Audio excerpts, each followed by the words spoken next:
पाकिस्तान का मौक़िफ़ दुनिया में मौसर तरीके से पेश करने के लिए कायम सिफारती कमीशन को आज शाम ब्रीफिंग दिए जाने का इम्कान है। ज़राए के मुताबिक कमेटी आलमी बरादरी को भारतीय जाहिरियत से आगाह करेगी। ज़राए के मुताबिक वज़ारत ख़ारजा ने ब्रीफिंग देने के इंतज़ामात मुकम्मल कर लिए हैं, जिसमें भारत की हालिया जाहिरियत, पाकिस्तान के दिफाई इक़दामात और तसादुम के बाद की सूरत हाल पर गौर किया जाएगा। ज़राए के मुताबिक बिलावल भुट्टो ज़रदारी के हमरा खुर्रम दस्तगीर, हिना रब्बानी खर और जलील अब्बास जिलानियों दीगर ब्रीफिंग में शरीक होंगे।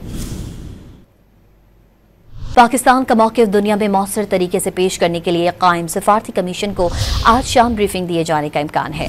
ज़राए के मुताबिक कमेटी आलमी बरादरी को भारतीय जाहिरियत से आगाह करेगी।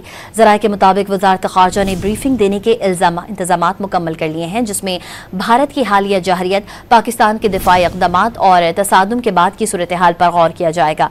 ज़राए के मुताबिक बिलावल भुट्टो ज़रदारी के हमरा खुर्रम दस्तगीर, हिना रब्बानी खर और जलील अब्बास जिलानियों दीगर ब्रीफिंग में शरीक होंगे।